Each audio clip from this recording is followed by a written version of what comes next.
अस्सलाम वालेकुम students. Human resource management में आज टॉपिक है हमारा आउटसोर्सेज ऑफ कैंडिडेट्स। जब हम एचआरएम में रिक्रूटमेंट और सिलेक्शन सीख रहे होते हैं, रिक्रूटमेंट और सिलेक्शन के डिफरेंट एस्पेक्ट्स को देखते हैं, तो वहाँ हमारे पास रिक्रूटमेंट या वर्कर्स को, कैंडिडेट्स को अट्रैक्ट करने के लिए अपनी ऑर्गेनाइजेशन, एक अपने बिजनेस या अपनी कंपनी की तरफ इनवाइट करने के लिए डिफरेंट सोर्सेज हैं जो हम यूज़ करते हैं एज अ मैनेजर या एज अ लीडर।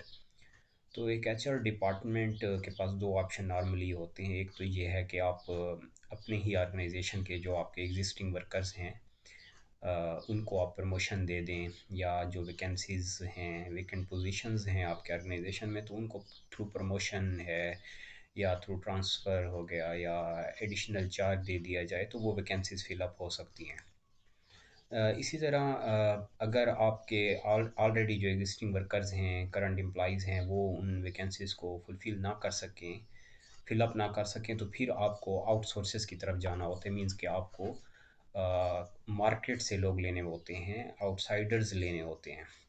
तो डिफरेंट मेथड्स हैं, उसके लिए डिफरेंट ऑप्शंस हैं आपके पास, जो आप यूज़ करेंगे और वर्कर्स को अपनी या कैंडिडेट्स को अपनी ऑर्गेनाइजेशन की तरफ इनवाइट करेंगे या मोटिवेट करेंगे, इन्फ्लुएंस करेंगे।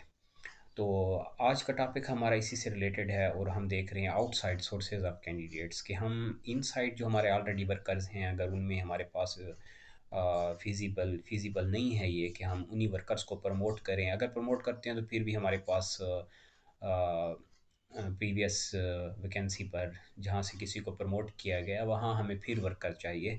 तो फिर हमें जाना होगा मार्केट में और लोगों को, कैंडिडेट्स को इनवाइट करना होगा, ग्रेजुएट्स को इनवाइट करना होगा।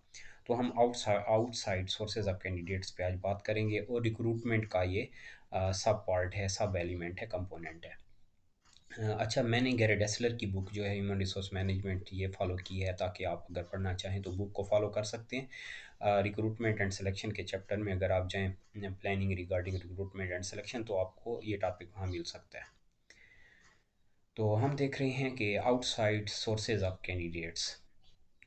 आउटसाइड सोर्सेज में नॉर्मली ऑर्गेनाइजेशन उन सोर्सेज की तरफ जाती है जो कॉस्टली ना हो, इफ़ेक्टिव हो, टाइम कंज्यूमिंग ना हो, और आपको एक अच्छा कैंडिडेट, अच्छी करीम मिल सके, जिसे हम कहते हैं right person for the right job, एक अच्छी स्टाफिंग हो सके।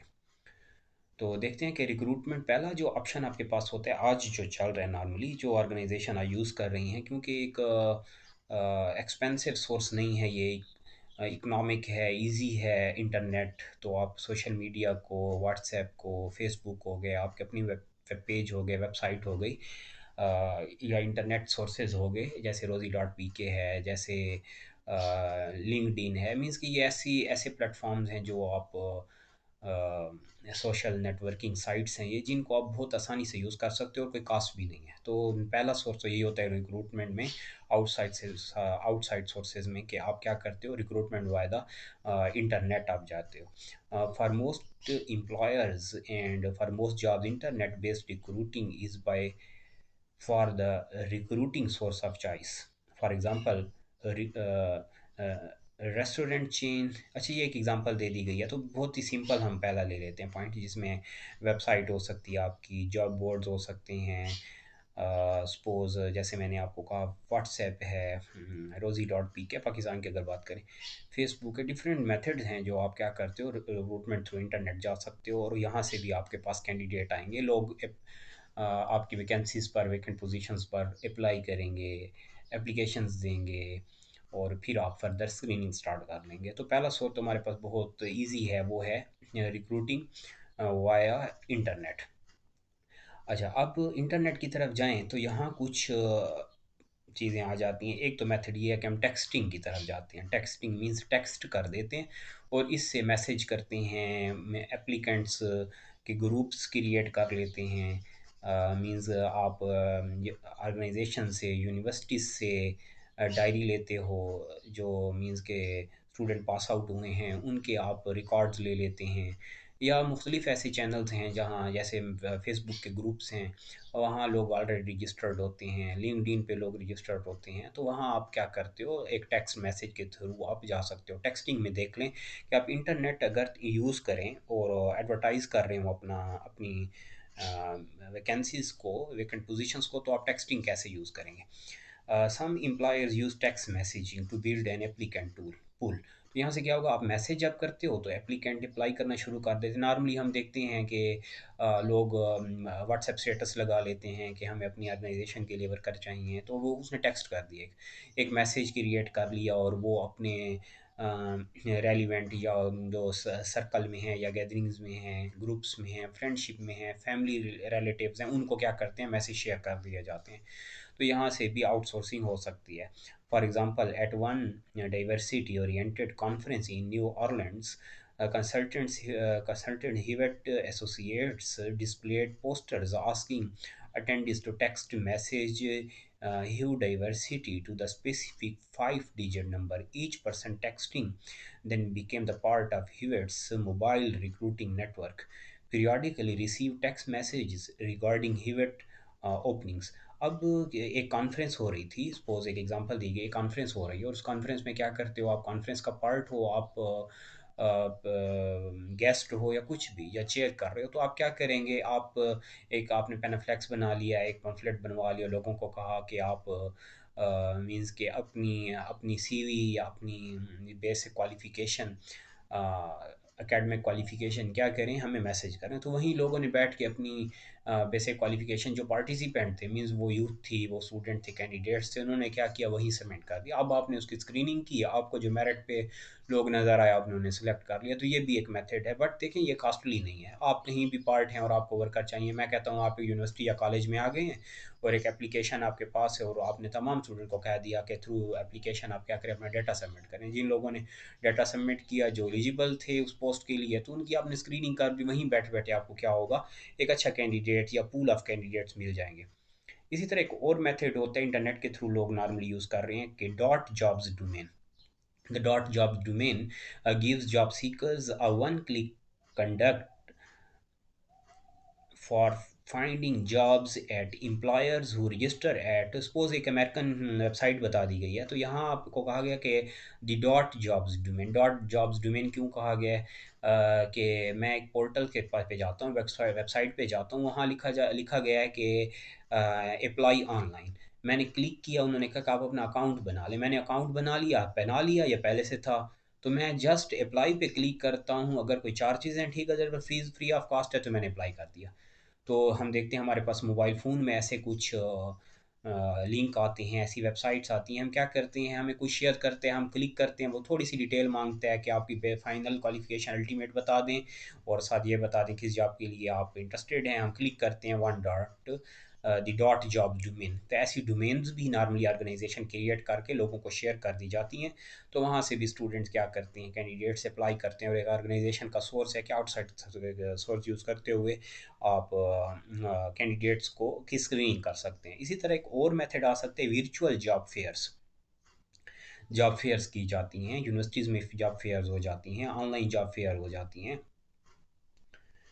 और मींस के किसी होटल में हो गई, रेस्टोरेंट में हो गई, किसी मॉल में, कहीं भी आप जॉब फेयर डिज़ाइन कर सकते हो, अरेंज कर सकते हो,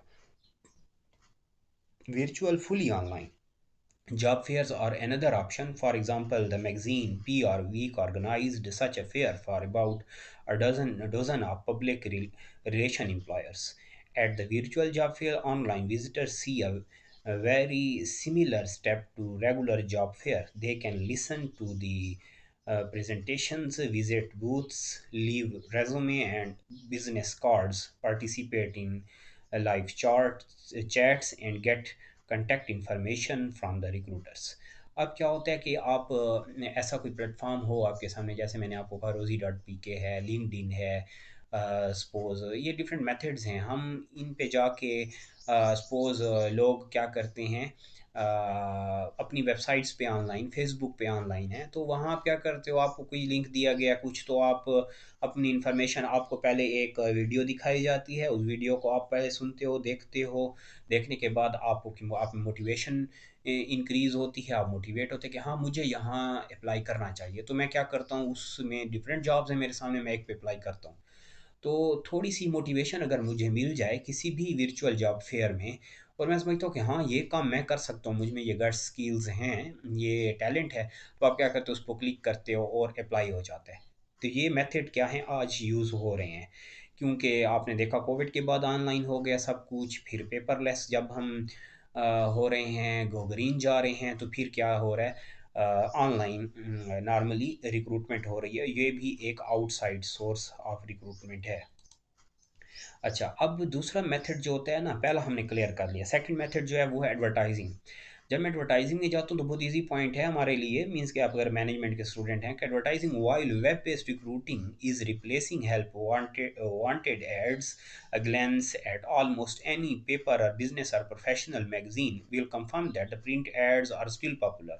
To use help wanted ads successfully, employers should address two issues: the advertising medium and the ads construction. ये दो प्रॉब्लम आते हैं जब आप ये कर लेते हो कि हमें ऐड देना है, न्यूज़पेपर में ऐड देना है, वेबसाइट पे ऐड देना है, मींस कि आपको अपनी फेसबुक चैनल पे देना है, यूट्यूब चैनल पे देना है, आपको कौन सा मेथड मैगजीन में देना है, एनुअल रिपोर्ट है आपकी, मींस के एक यूनिवर्सिटी या एक कॉलेज या ऑफिस गेट है, नोटिस बोर्ड है, ये मेथड देखना होगा कि हम पहले तो ये हो गया कि आपने मेथड डिज़ाइन करना है, मीडिया डिज़ाइन करना है, डिसाइड करना है। अब देखना होगा कॉस्टली, अच्छा ये देखना होगा कि कैंडिडेट आपको किस जॉब के लिए वर्कर्स चाहिए, मींस कि क्या आपको एग्जेक्टिव लेवल के चाहिए, आपको यंग यूथ चाहिए, आपको एजेड चाहिए, आपको एक्सपीरियंस चाहिए, तो आपको देखेंगे कि हम किस को टारगेट कर रहे हैं, और उसके लिए उसका उस ऑडियंस में कौन सा मीडिया ऐसा है जो पॉपुलर है, कौन सा मीडिया ये ऑडियंस यूज़ करती है। जैसे मैं आपको अगर कहूँ कि आज यूथ जो है वो सोशल मीडिया ज़्यादा यूज़ कर रही है, जैसे यूट्यूब है, जैसे व्हाट्सएप हो गया, फेसबुक है, ट्विटर है, ये ज़्यादा ज़्यादा यूज़ हो रहा है। अगर मैं जाऊँ कि ऐसी एज में हैं जो 50 हैं, 50 अबव हैं, या मीन्स के सीनियर सिटीजन्स हैं, और आपको रिटायर्ड, ऑलरेडी रिटायर्ड पर्सन या सीनियर वर्कर चाहिए, तो फिर वो ये मीडिया यूज़ नहीं कर रहा, वो newspaper suppose for example reader है, तो फिर न्यूज़पेपर में जाना होगा। तो यहाँ ये एक क्वेश्चन आता है कि जब मैं एडवर्टाइज़ करने जा रहा हूँ, कैंडिडेट्स को इन्फ्लुएंस, मोटिवेट या इनवाइट करने जा रहा हूँ, तो फिर मुझे कौन सा मेथड यूज़ करना चाहिए, कौन सा मीडिया यूज़ करना चाहिए। डिफरेंट मीडिया आपके सामने होंगे, और जिसे कहा गया depends on the position for which you are recruiting.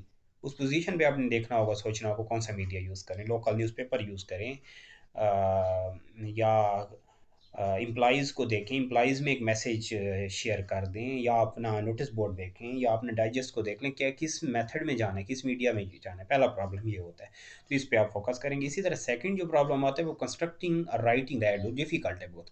इसमें आप एआईडी टेक्निक को क्या करेंगे, फॉलो करेंगे, आइडा टेक्निक को फॉलो करेंगे। आइडा मीन्स अटेंशन, ये देखें कंस्ट्रक्टिंग एड्स में हम बात करें, experience advertisers use the guide AIDA, AIDA, attention, interest, desire, action to construct that. आपका ऐड ऐसा होना चाहिए कि उसमें अटेंशन भी हो, वो लोगों की अटेंशन भी कैप्चर करे। अच्छा, ऐड पढ़ने के बाद इंटरेस्ट डेवलप भी हो, डिज़ायर भी क्रिएट हो, और फिर एक्शन भी करे कैंडिडेट, ऐसा ऐड आपका होना चाहिए। तो ऐसे फीचर्स आपके ऐड में होने चाहिए। तो अब देखते हैं कि ऐड मैं आपके सामने रखता हूँ कि ये देखें, ऐड है कि आर यू आवर नेक्स्ट की प्लेयर, प्लांट कंट्रोलर चाहिए, तो आपने पहले लिखी आर यू आवर नेक्स्ट की प्लेयर।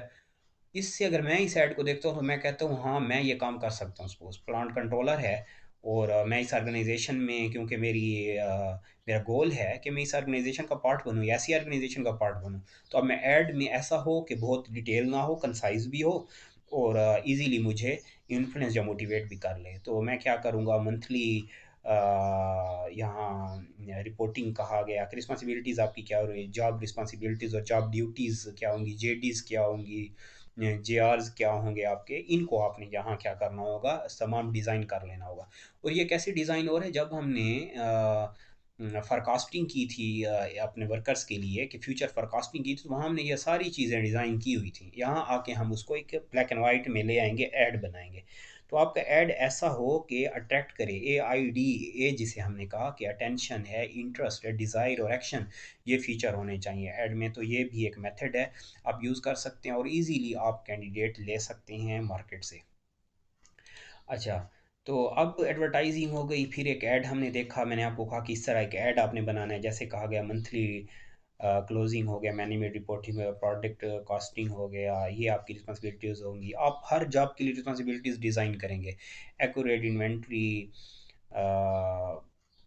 वैल्यूएशंस हो गई, फिर एक्सपीरियंस कहा गया, फिर आपका कहा जाएगा कि आप क्वालिफ़िकेशन क्या होनी चाहिए, फिर आप में स्किल्स क्या होनी चाहिए, आपका एटीट्यूड, बिहेवियर, कैपेबिलिटीज़, एप्टीट्यूड, ये मुख्तलिफ़ चीज़ें हैं जो एक ऐड में हम नॉर्मली लिखते हैं। अच्छा, जब आप ऐसी कोई पर्सनैलिटी रिलेटेड या साइकोलॉजिकल एस्पेक्ट्स को ऐड में लाते हो, तो आप हर पर्सन अपनी पर्सनैलिटी को एक बेहतर समझता है, अच्छी पर्सनैलिटी समझता है। तो जब ये चीज़ें वो देखते हैं तो वो कहते हैं हाँ, ये पर्सनैलिटी तो मुझ में है। कोई ऐसा पर्सन नहीं है कि वो कहे कि मेरे में एक स्ट्रॉन्ग एटीट्यूड या अच्छा बिहेवियर या कम्युनिकेशन स्किल्स ना, मेजॉरिटी लोग के सही समझते हैं हम कि हमारी कम्युनिकेशन स्किल अच्छी है, हमारे हम एटिकेट्स हैं, हम गट्सी हैं। तो ऐसे ऐड क्या होते हैं, अट्रैक्ट करते हैं और फिर हम अप्लाई करते हैं। अच्छा, अब इसके बाद एक और ऑप्शन होता है कंपनीज़ के या एचआर डिपार्टमेंट के पास कि एम्प्लॉयमेंट एजेंसी से हेल्प ली जाए। एम्प्लॉयमेंट एजेंसीज़ क्या होती हैं, जैसे अस्क्री एक एम्प्लॉयमेंट एजेंसी है, या केपी पब्लिक सर्विस कमीशन है, पंजाब पब्लिक सर्विस कमीशन है, फेडरल पब्लिक सर्विस कमीशन हो गया, एनटीएस हो गया, ईटा हो गया, ये क्या हैं, मुख्तलिफ एम्प्लॉयमेंट एजेंसीज़ हैं। इनको भी आप यूज़ कर सकते हो, या कुछ एजेंसीज ऐसी होती हैं जिन्होंने वर्कर को रजिस्टर, कैंडिडेट्स को रजिस्टर किया होता है, रिटायर्ड कैंडिडेट्स हो गए, डॉक्टर हो गए, प्रोफेसर हो गए, लॉयर हो गए, इनके पास एक मीन्स के मुकम्मल डिक्शनरी होती है, डायरी होती है। तो आप वहाँ एप्लीकेशन देंगे कि हमें 10 गार्ड चाहिए, गेट कीपर चाहिए, या just retired arm arm personnels चाहिए।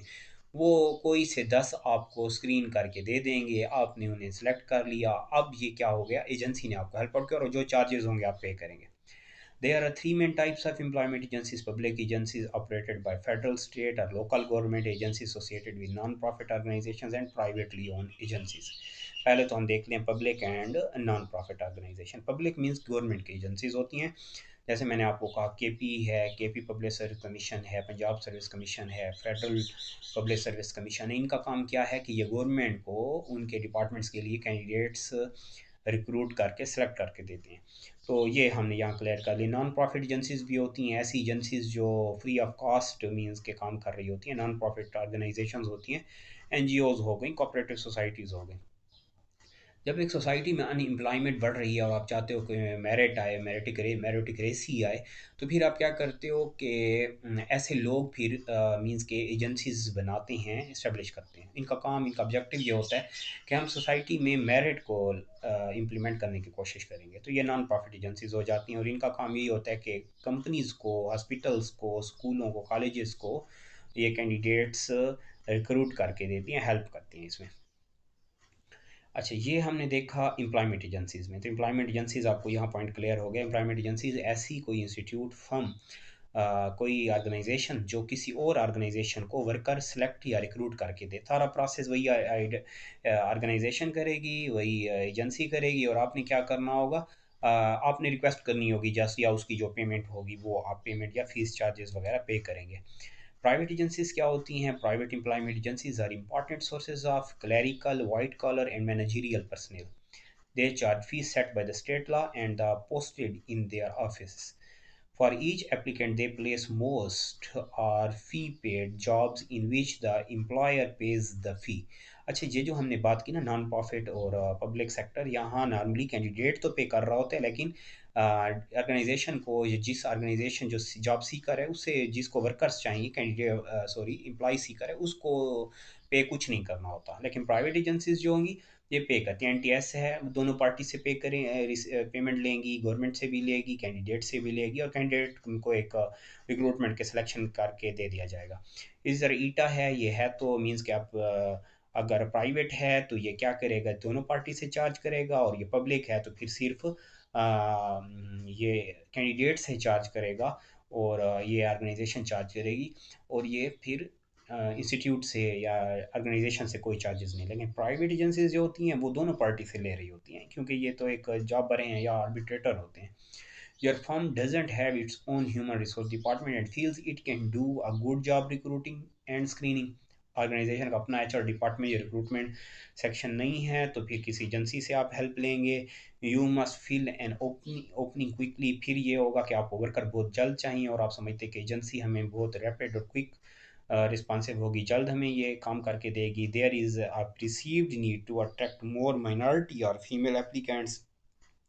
फिर आपको ऐसी एप्लीकेंट्स चाहिए माइनॉरिटी में, जस्ट फीमेल चाहिए, जस्ट मेल चाहिए, या कुछ भी हो सकता है, रेस बेसिस पे हो सकता है, तो उस बेसिस पे भी आप एजेंसी की तरफ जाते हो. You want to reach currently employed individuals who might feel more comfortable dealing with agencies than with competing companies.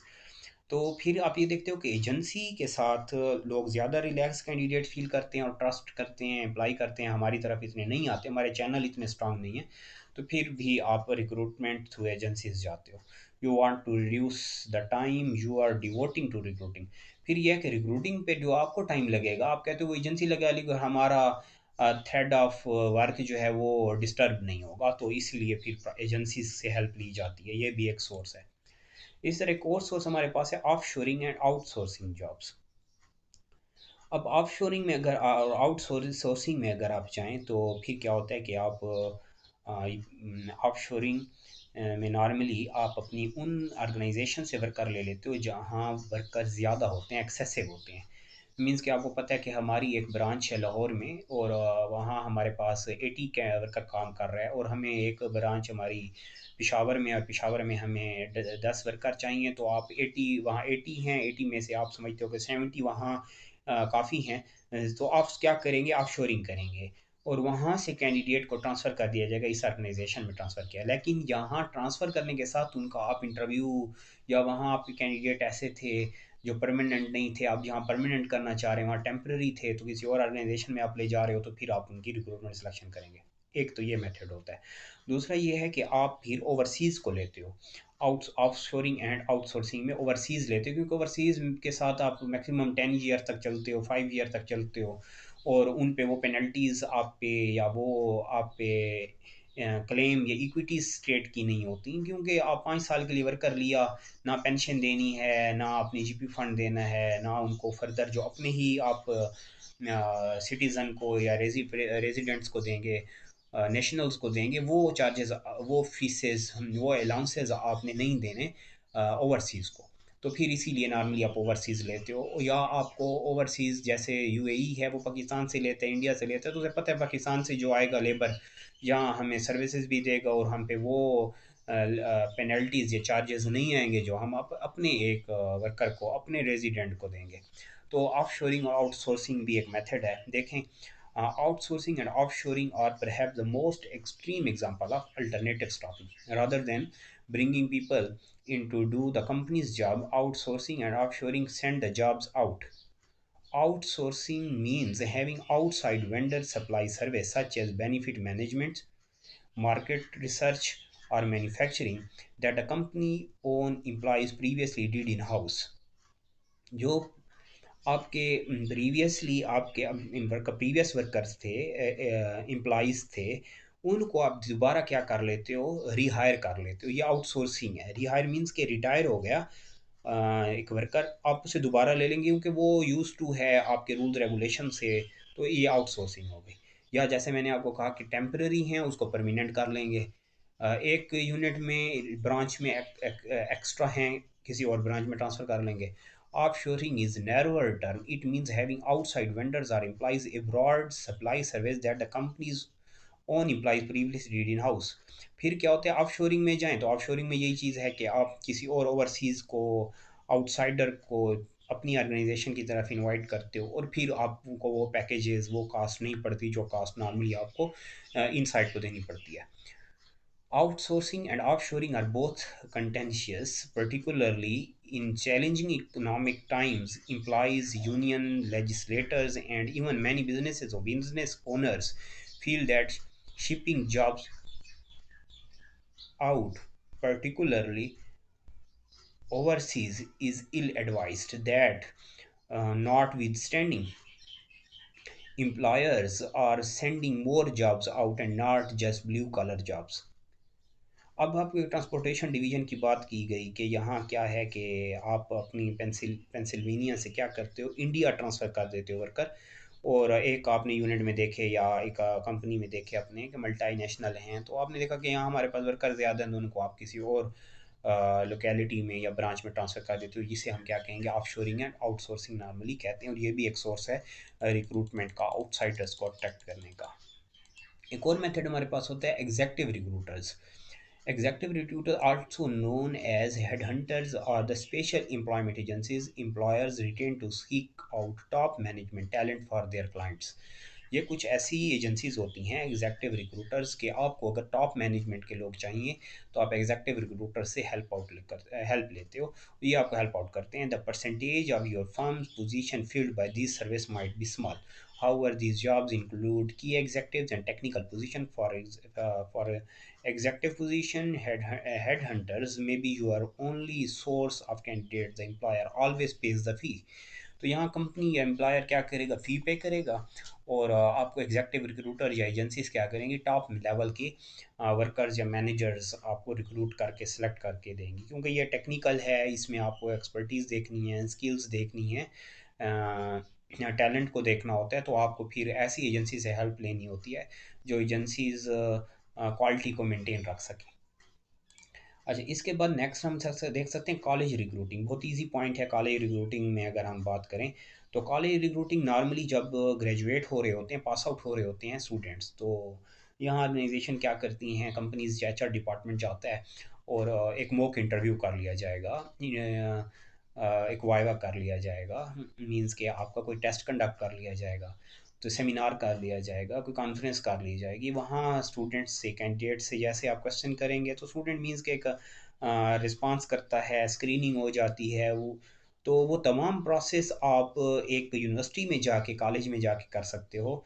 और फिर कॉलेज के पास अपनी डायरेक्टरी होती है, यूनिवर्सिटीज़ में अपनी डायरेक्टरी होती है, जहाँ वो तमाम डिटेल होती है स्टूडेंट्स की कि कौन कौन से पास आउट हुए, कौन से जॉब होल्ड अनएम्प्लॉयड हैं और कौन से ऐसे हैं जो जॉब होल्डर्स हैं। तो वहाँ से भी इंफॉर्मेशन मिलती है और उन कैंडिडेट्स में से आप स्क्रीनिंग करके या थ्रू मॉक इंटरव्यू कुछ कैंडिडेट्स को नॉर्मली इजीली लो कास्ट पे आप सेलेक्ट कर लेते हो और आपकी ऑर्गेनाइजेशन में वैकेंट पोजीशंस फिल हो जाती हैं।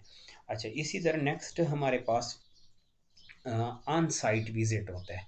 ऑन साइट विज़िट क्या होता है कि आप आपके ऑर्गेनाइजेशन में जहाँ आपको किस साइट के लिए, होटल के लिए या ब्रांच के लिए लोग चाहिए, तो आप क्या करते हो, लोगों को इनवाइट करते हो, कैंडिडेट्स को इनवाइट करेंगे, यंग यूथ को, या अगर मैं कहूँ कि ग्रेजुएट्स को, यूनिवर्सिटीज़ को इनवाइट करेंगे। एक विज़िट पे स्टूडेंट्स आते हैं, उनका फाइनल ईयर चल रहा है, वहीं आप उनको अपना तमाम स्ट्रक्चर, तमाम मेथडोलॉजी, तमाम मैनेजरियल ऑपरेशंस आप क्या करते हैं, गाइड कर देते हैं, दिखा देते हैं। तो इससे क्या होता है, एक कैंडिडेट यहाँ से भी आपको क्लियर हो जाता है कि या तो उसी वक्त आप इंटरव्यू कर देंगे या प्लान कर देंगे कि हाँ, हम इसी साइट के लिए, प्लांट के लिए हमें वर्कर्स चाहिए और हम फलां डेट को एक इंटरव्यू कंडक्ट कर रहे हैं, तो इनवाइट कर देंगे। अब ये रिक्रूटमेंट भी हो गई और आपने देखा कि मार्केट में एक अच्छी गुडविल भी आपकी डेवलप हो गई है। यहाँ से कैंडिडेट आपको मिल सकते हैं। The on site visit normally हमें ये नज़र नहीं आता, लेकिन ये है कि ये एक अच्छा मेथड है, अच्छा वे है जिसके ज़रिए आप अपनी गुडविल को इम्प्रूव कर सकते हो मार्केट में, कैंडिडेट्स में या यूथ में।